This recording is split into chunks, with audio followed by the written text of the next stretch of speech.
ya tenemos con nosotros al siguiente invitado para poder hablar largo y tendido de lo que está pasando ahora mismo en los mercados financieros. Marc Ribes, cofundador y CEO de Blackbird. Muy buenas. Muy buenas tardes.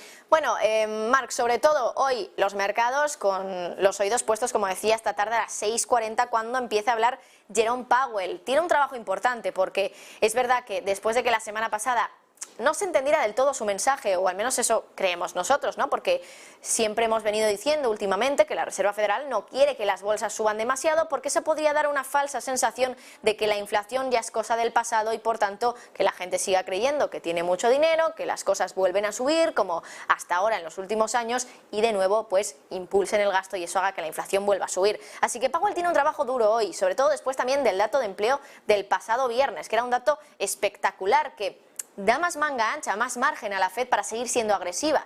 ¿Crees que Powell, o el discurso de hoy de Powell, puede ser una forma de intentar resolver el error que quizá tuvo la semana pasada? ¿O crees que tampoco fue para tanto ese mensaje de Jerome Powell que muchos consideraron menos hawkish de lo habitual en las últimas reuniones?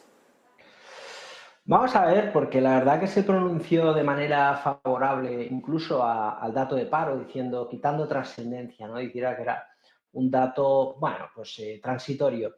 Pero yo creo, la realidad, haciendo un análisis del mensaje, Powell es muy comedido en todas sus palabras, no creo que sea fruto de la casualidad de un error de comunicación. Y a lo mejor le viene bien porque nosotros pensamos, vamos a ver hoy, a lo mejor nos cambia la opinión, pero de momento lo que pensamos es que Powell empieza a creerse que es posible controlar la inflación sin hundir la economía en una recesión. Y allá donde antes hablaba y advertía del famoso pain, del famoso dolor, ahora parece que empieza a hablar con un tono, como dices, un poquito menos hawkish y a lo mejor es que empieza a creerse, como te digo, que es capaz de controlar la inflación sin que la economía entre en una gran recesión. Y eso es un mensaje que ya vamos escuchando por ahí, que lo estamos viendo y que a colación de los resultados de las compañías y a colación también de los datos macroeconómicos parece que podría ser así. Así que vamos a ver qué nos dice hoy Powell, porque si se ratifica un poquito en el comentario de la semana pasada, pues a lo mejor sí que podemos decir de manera decidida que Powell empieza a creerse que puede solventar la inflación sin hundir la economía en una recesión.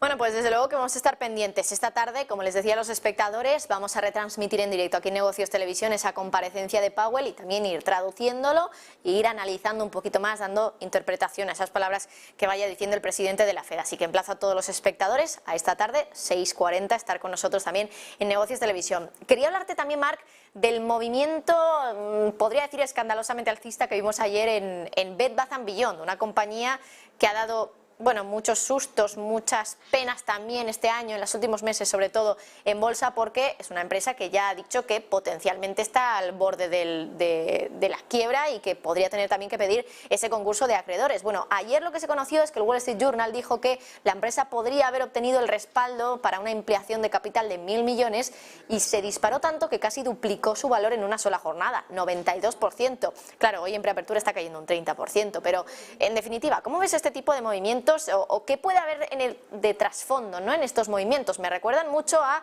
esa época GameStop 2021, después de la pandemia, cuando todo parecía que en la bolsa, pues todo subía, ¿no? GameStop, una empresa también al borde de la quiebra, que estaba subiendo a triple dígito en una sola jornada. ¿Podemos estar en una situación parecida o esto es un caso, podemos decir, un oasis en el desierto, lo que está pasando con Bed Bath & Beyond?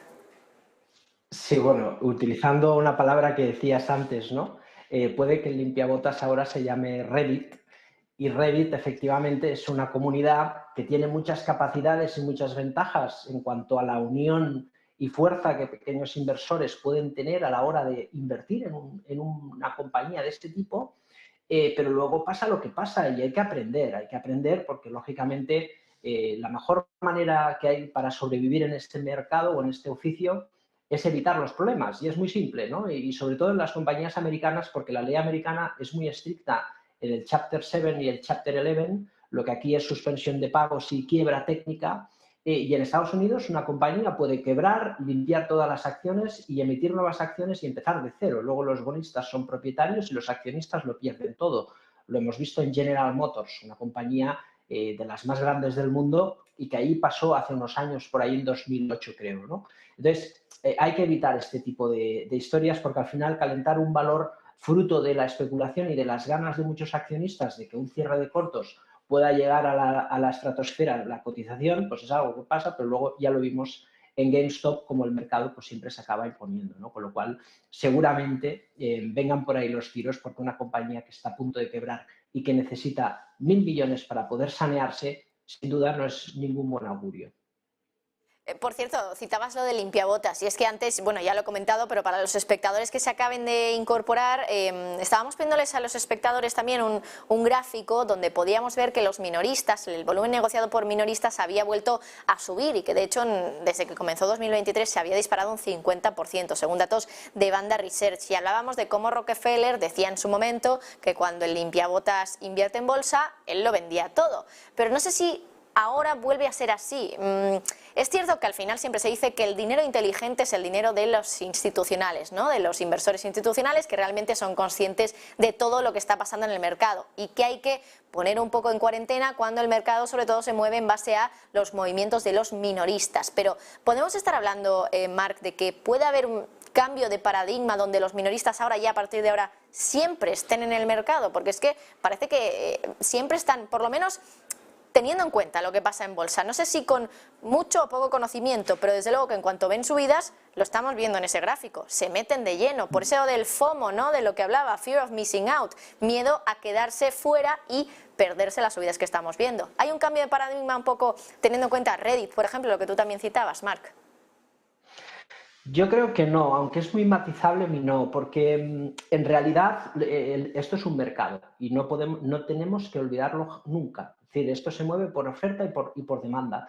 Y cuando hay una demanda elevada de títulos, la bolsa sube. Lo hemos visto en Estados Unidos con las inyecciones monetarias de la Reserva Federal o, por ejemplo, en el Nikkei con unas inyecciones todavía más drásticas ya que compraban ETFs directamente en el mercado, ¿no? Por lo tanto, dentro de la oferta y la demanda, lógicamente, el dinero inteligente es aquel que compra de manera razonada en momentos donde realmente hay oportunidades. Y el dinero que le llaman estúpido es cuando el inversor va detrás del precio sin saber por qué. Compramos esto porque sube o porque el vecino me ha comentado que ganaré mucho dinero, ¿no? Y a eso le llamaba Rockefeller el limpiabotas, ¿no? El limpiabotas que le limpiaba y decía, oye, yo voy a darte un asesoramiento a ti que no sé quién eres, de qué acción comprar porque me lo ha dicho el vecino. Y eso evidentemente es un comportamiento gregario que suele generar el último embate alcista del mercado cuando ya todo el mundo compra por comprar. Especialmente en las burbujas pasa, ¿no? ¿Que estemos en una situación así? Yo creo que no. Venimos de un año dramático en las carteras de renta fija. Vivimos también un año muy complicado porque había una posición larga en puts muy elevada y que el cierre de cortos también yo creo que favorece a que este espectacular enero que hemos tenido pues venga dando continuidad al mercado alcista. Pero no olvidemos que la bolsa europea, por ejemplo, en los 7 últimos años ha dado apenas en niveles actuales un 25%. Es muy poco si comparamos el 10% de rentabilidad histórica. Sin duda creo que la bolsa tiene potencial para seguir subiendo. El entorno inflacionario además es propicio para la renta variable. Nada más hay que ver el Merval argentino después de la crisis de inflación subió un 500%, o el índice turco actualmente en sus máximos históricos con buenas rentabilidades, fruto de la inflación. Eso no quiere decir que se corrija el poder adquisitivo, pero sí que la bolsa se adapta mejor a la inflación que la renta fija. Y por lo tanto, sí que hay que evitar, evidentemente, pues lo que decías antes, ¿no? Estos casos tan raros que vemos a veces en bolsa, en pequeñas compañías americanas o en sectores que siguen muy sobrevalorados. Pero creo que es un entorno propicio para comprar, que el incremento de posiciones por parte del minorista no creo que signifique ahora mismo que estemos en una burbuja y que el limpiabotas efectivamente esté asesorando a cualquier banquero de inversión en materia de inversión, ¿no? Bueno, pues desde luego que hay que estar muy pendientes de los movimientos de los minoristas, tenerlos en cuenta y bueno, actuar en consecuencia. Marc Ribes, cofundador y CEO de Blackbird, muchas gracias y estaremos muy pendientes esta tarde de Powell. Sin duda, allí estaremos mirando. Bueno, nosotros seguimos pendientes también de esa tensión geopolítica. Les